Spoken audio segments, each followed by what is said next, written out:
video, I'm going to show you how I like to seam or join the two ends of a border in a shawl. And I'm just using this little sample that's more like a doily, but it's made in the same way as a pie shawl. The center's knit in a big circle, and then the border's knit on in these short rows back and forth around till you get all the way back to the beginning. So when I get back to the beginning, I'm going to join it. Now, I usually use a backward loop cast on or knitted cast on for this. You can use a provisional cast on, and then you would have live stitches here when you take out your scrap yarn, and you could Kitchener stitch it together or graft it. That's one way to do it. I don't like to do that, so I don't. I'm going to tell you what I do is I take a extra needle, and in this case I'm going to get a smaller one because it's sometimes easier, but on a real shawl you might not have a smaller one because you're using tiny knitting, and I'm going to put it into my cast on stitches. Now if you remember, on this pattern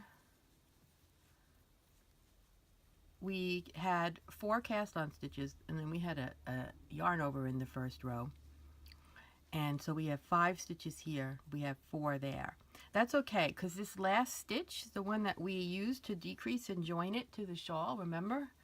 And I'm going to use this to join this ridge between the border and the shawl, this beautiful decrease ridge. I'm going to use that when I get to it to decrease that.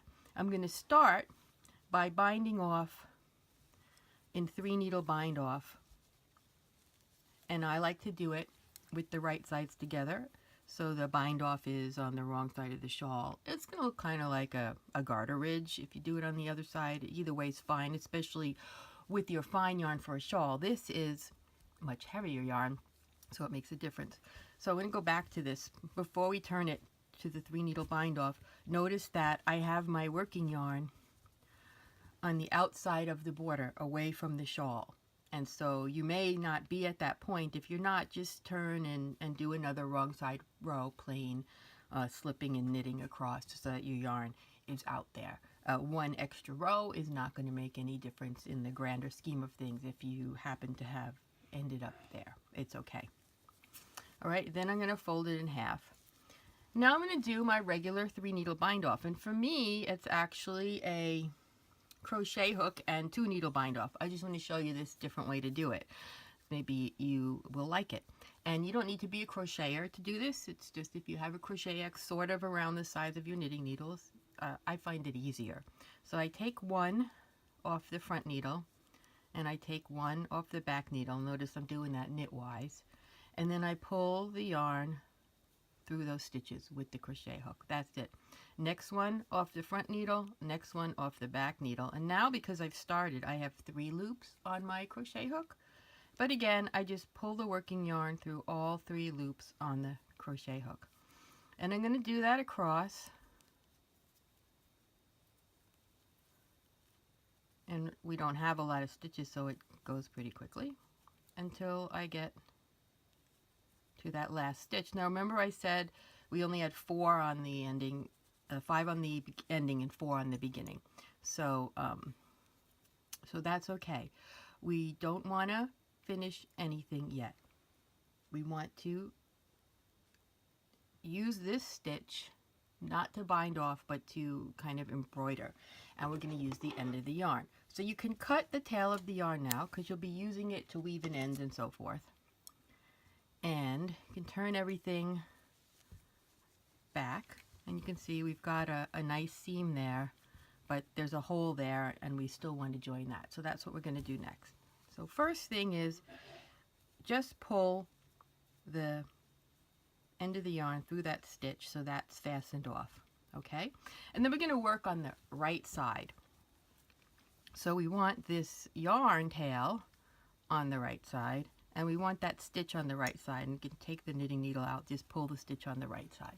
So see what we've got here? What we want to do is make this stitch that's just hanging there, go over there and join to make this go smoothly around. So let me get a tapestry needle and I'll show you how to do that. Okay, here I've got my tapestry needle threaded with my tail, and I have that loose loop just hanging there. And what I want to do is take this loose loop from the end of this side and make it smoothly go over to be the beginning of that side so that it doesn't look like there's any join. So first I take my needle and I bring it from the back to the front through that loop. Now it's not loose anymore.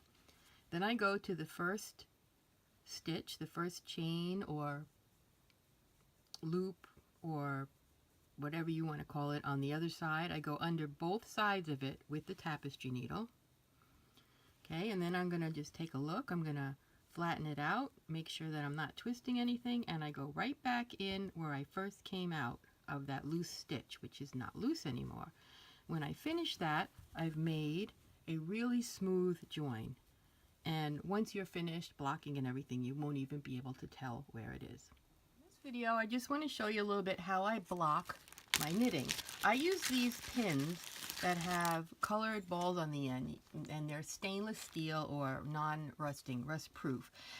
And you want to make sure you get rust-proof ones because they come in different kinds, because especially if you live in a damp climate, if you leave these pins and you're knitting a long time and it's wet, it might rust. I've done that, so I'm warning you. So you have this circle thing like this, and you want to stretch it a little so that the middle part gets all flattened out, and you want to pin each point out so it makes a really sharp point and the lace opens up. So I start by soaking this in water, and this was dry, but you would soak it in water. How long? Until it sinks. When you put a piece of knitting in the water, it will float on top because it has a lot of air trapped in it. You can push it down and squeeze it a little and then leave it there. It'll still be floating, but it'll be just at the top under the surface. Come back after a while and it'll probably have sunk deeper into the water. Then you know it's all wet. You want to make sure it's all wet so you don't have dry spots that won't block properly when you pin it out. If you do notice that, however, you can use a spray bottle and spritz water on the dry spots, so it's nothing to be panicked about. So what I do is I just put a pin in the tip of each point. I use a cardboard thing that I got at a fabric store for cutting out sewing patterns. You can do it right on a blanket on a bed. There's all kinds of blocking mats. But see how I'm just putting one pin in the tip of each point? And see how I'm stretching it out a little bit as I go? You want to make sure that the center part stays a circle. And if you're seeing that it's getting deformed, you can also put pins in the middle part to keep it evenly spread out. And that's it. I just go like that. I leave it pinned until it dries. And I want it to be thoroughly dry. I'll put a fan on it if I have one. Like I like to do this on my bed under an overhead fan, ceiling fan. And then when I'm done, I take the pin out and see how that shrunk back in? When you've got this fully blocked from wet to dry and you take the pin out, it'll just stay there. And then you know it's done. It's like when a muffin rises in a pan